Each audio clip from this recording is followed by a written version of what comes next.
Hello? Hi, everybody. Terribly sorry for the delay. There was something wrong with my computer. It took me about 3 minutes to solve. Thank you all very much for waiting. So, here we are for the 5th live stream in our series. And rules are the same as all the other times. For those of you who weren't there before, just remember all sorts of questions are open. I'm going to go through patron first dib questions first. And followed by the questions I'm going to get from all of you guys. And I have great moderators who are writing down your questions, so please don't spam. If you spam, your question will actually be removed. And so I have a lot of stuff written down here so I can come back to your question in like 5 minutes. And so, as always, I'm open to questions on history, geopolitics, personal taste, literature, the future, cooking, hiking. Basically, if your question's weirder, I'm more likely to answer it. And don't ask too many questions about what if questions, like what if blank scenario happened. Also, please don't tag me. That's just annoying and it offers you no benefits. And so, like, I've seen our comment sections, they're all like, what if blank scenario happened? What if blank scenario happened? It's almost every conversation we have gets derailed by people just using it as a platform for their what if scenarios. So, okay, let's get started. This time I have less questions from my sponsors, but I'm still going to use the same rules as last time, where half of the questions are at the first minute mark at the start of the video, and the other half are at the 40-minute section. As always, this will go along for an hour and a half. And now that quarantine's slowing down in Pennsylvania and society is opening up, I'm going to start doing these once a month rather than once every 2 weeks, because my weekends are going to start getting filled up. So I'm sorry if that disappoints you. Okay, the first question, kind of starting off on a strange note, is what if Da Vinci, Jesus, and Napoleon were brought back to the Stone Age with 500 USD worth of equipment? What would they accomplish? Okay. So Napoleon would buy a lot of guns, and he would use that to secure a tribal overlordship of all the different local peoples. And Napoleon would build the first empire in history based around firearms. He would hire Da Vinci as his main scientist, and Da Vinci would invent the production of iron. So iron would be invented much earlier in this world, and Da Vinci would also create the first writing system in the world. Jesus would create Christianity much earlier, but I'm not sure Christianity would have much value in a Stone Age era society, because Christianity is mostly tailored for Iron Age struggles and Iron Age beliefs. So, but Da Vinci and Napoleon would create an Iron Age society indirectly by Da Vinci inventing iron and Napoleon building the first empire. And then that would open up the new path for Jesus's ideas. So those three would be able to create a civilization that would be able to advance civilization thousands of years in advance of what it was in our timeline. The era of the Stone Age wasn't specified, and that's really important, since remember, 90 to 95% of our existence was based out of hunter-gatherers. And also, you got to remember that, so Da Vinci and Napoleon could speak to each other via French, and probably Latin. Jesus would share no language with either.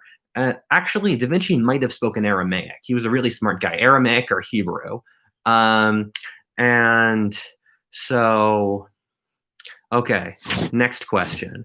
Will the recent border clashes between India and China result in conflict or just fizzle out?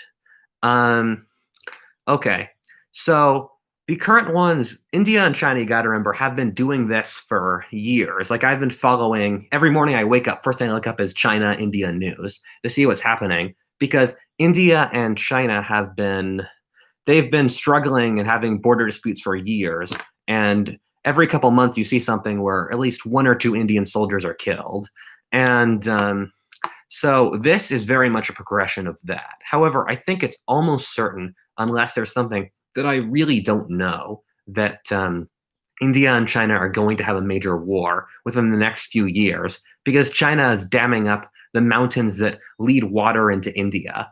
And so the Ganges, the Brahmaputra, the Indus are all getting dammed up by China to, I say this every video, for hydroelectric purposes. And so that's going to mean millions or over 1 billion Indians are going to have serious water issues. And so basically India has to fight for its life or die. And unless there's some technological innovation or China collapses, something I can't predict, it's almost certain India and China are going to have a war. And the scary thing is people are like, oh, you're such a warmonger for saying the US and China are probably going to have a war. It isn't just the US and China. Both countries have complex alliance systems that are dependent upon. And so and those countries need to fight for their survival. So if North Korea were to fall apart, then it would be easy for the civil war that would follow to result in a war, as America and China don't trust each other, and the Chinese wouldn't trust to have an American ally on the Yalu River on the Chinese border. And there's so much other stuff like that. So if China were to crush India, then it's unclear that the US wouldn't allow that. And so the US would basically have its hand played and would be forced to ally with India to basically, to keep China from gaining Asian hegemony. So that's really sad. What is your favorite historical period / event? I've been asked this question a lot of different ways, but I'm going to answer it again. So my favorite, I have two favorite eras of history, one of which is the 17th century with America especially, and the other is the period from the fall of Rome to the Crusades. And my favorite event to study in history, I'd have to say, is the fall of Rome. It's just so dramatic. There's so much going on so many different levels. And the more you read about it, the more you realize just how many different levels of stuff going on. So this is my Roman history shelf. Like, just different books mean different things for this era.